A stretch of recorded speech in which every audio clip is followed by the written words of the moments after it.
हम इस वक्त रायबरेली में हैं और रायबरेली में हमारे साथ प्रियंका जी हैं। प्रियंका जी यहाँ की बेटी हैं, हम सब जानते हैं। प्रियंका जी, पूरे उत्तर प्रदेश में बीजेपी का कैंपेन है, वो पाकिस्तान, बुलडोजर, जिन्ना, इन सब चीजों पे है, उसे आप कैसे काउंटर कर रही हैं? देखिए, काउंटर जनता करेगी, क्योंकि ये जो बातें आपने कही, इनसे पेट नहीं भरेगा। ठीक है, जो बेरोजगारी है, जो महंगाई है, जो किसानों की समस्याएं हैं, जो महिलाओं पर अत्याचार हो रहा है, जो दलितों पर अत्याचार हो रहा है, जो नौजवानों को रोजगार नहीं मिल रहा है, ये समस्याएं हैं। तो जो राजनीतिक दल इनकी बात नहीं कर रहे हैं और ये तमाम फिजूल की बातें कर रहे हैं, वो स्पष्ट है ना कि क्यों कर रहे हैं। क्यों कर रहे हैं? क्योंकि जवाब नहीं है कि 5 सालों में आपने कौन सा रोजगार बनाया भैया? 5 सालों में आपने कौन सी महंगाई घटाई है? गैस का सिलेंडर 1000 रुपए का हो जाएगा। कोई सोच सकता था ये बात? कोई सोच सकता था? कोई नहीं सोच सकता था कि सरसों का तेल 200 रुपए में मिलेगा।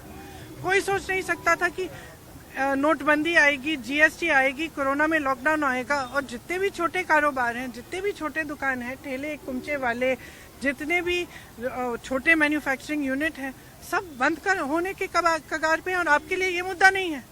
आप पाकिस्तान की बात कर रहे हैं, बुलडोजर की बात कर रहे हैं। अरे भाई, कौन सा बुलडोजर? पेट में खाना तो जाना चाहिए ना, रोजी रोटी तो कमानी चाहिए ना लोगों को, कुछ तो दो इन्हें। और इसलिए आप बात कर रहे हैं क्योंकि पहले तो आप इनके पेट खाली रखते हो, पहले आप चाहते हो कि कोई सशक्त न बने, आप उनको अपने पैरों पे खड़ा न करें, फिर आप आएंगे और धर्म की बात करेंगे, जाति की बात करेंगे, जज्बातों को उभारेंगे। जज्बात तो होते हैं हर इंसान के, और जिस इंसान के पास इतना संघर्ष है जीवन में, वो तो जाहिर है कि उसके जज्बात और भी उभरेंगे। आप इसका इस्तेमाल करके वोट मांग रहे हैं हर बार, और हर बार आप सोच रहे हैं कि 5 साल बाद हम वोट मांगेंगे, इसी आधार पे हमारी नैया पार हो जाएगी।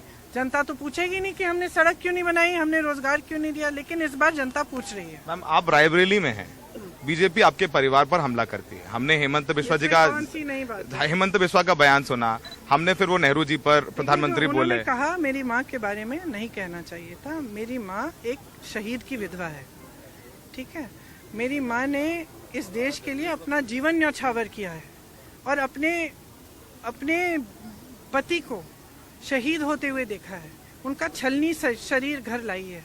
उनके बारे में ये सब कहने की क्या जरूरत थी? उनको इस गंद में घसीटने की क्या जरूरत है? हम चुनाव लड़ रहे हैं, हमें आदर्शों पे लड़ना चाहिए, विचारधारा पे लड़ना चाहिए, मुद्दों पर लड़ना चाहिए, या इन फिजूल की बातों पर लड़ना चाहिए? ठीक है। और लोगों को जलील करना चाहिए। हाँ मैम, अब उत्तर प्रदेश में चुनाव है, जैसे कि राकेश सिंह जी चले गए बीजेपी में, अदिति सिंह जी बीजेपी में चली गई, इमरान मसूद साहब सपा में चले गए, तमाम आपके नेता पंकज जी चले गए, तमाम जो नेता जिन्होंने कांग्रेस से वोट लिया और दूसरी दलों में चले गए। और अखिलेश जी से आपने भी कहा भी कि आप धन्यवाद देती हो कि आपने हमारे कायरों को ले लिया।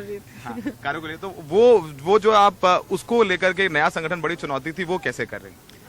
देखिए, जो हमारी लड़ाई है ना, विचारधारा की लड़ाई है, और विचारधारा सिर्फ कांग्रेस और भाजपा की विचारधारा के बीच में जो इतना बड़ा दरार है, वो सिर्फ वो नहीं, लेकिन ये विचारधारा कि जो सरकार होती है, जो राजनीति होती है, वो जनता की सेवा के लिए होती है। ये हमारी मुख्य विचारधारा तो यही है। अच्छा, वो सोचते हैं कि राजनीति सत्ता में रहने के लिए होती है, अपने बड़े बड़े उद्योगपति मित्रों के लिए सारी पॉलिसीज बन रही हैं, सारी नीतियां बन रही हैं, पीएसयू बेचे जा रहे हैं, रेलवेज बेचे जा रहे हैं, बीएचईएल बेचा जा रहा है, जहां से रोजगार मिलता है। तो उनकी एकदम अलग एक विकास की जो विचारधारा है, वो भी हमारे से एकदम अलग है।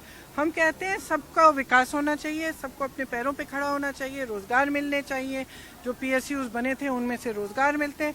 ये लोग कह रहे हैं कि जनता जाए भाड़ में, हम अपने उद्योगपति मित्रों को बड़ा करेंगे, मजबूत करेंगे, जो भी देश की संपत्ति है उनको बेच डालेंगे, और जज्बातों के आधार पर, धर्म के आधार पर, जाति के आधार पर लोगों को लास्ट क्वेश्चन, पंजाब में कल पोलिंग है, मैं कह रही थी, खत्म कर रही थी कि जिसकी हिम्मत नहीं है ना, वो ये लड़ाई नहीं लड़ सकता।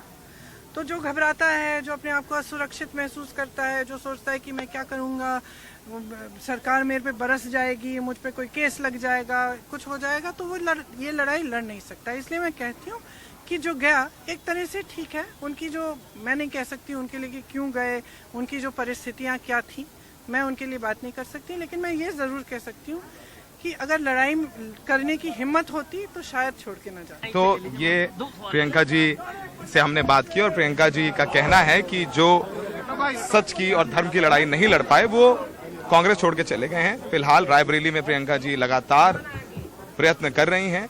6 में से 4 सीटों पर वो हारे थे, 2 बार जीते थे। दोनों विधायक अब बीजेपी में जा चुके हैं, तो भीतरघात का भी सामना करना पड़ा। लेकिन अब देखते हैं 10 मार्च को जनता क्या फैसला देती है। सहयोगी विनीत के साथ रायबरेली में सौरभ शुक्ला, NDTV इंडिया।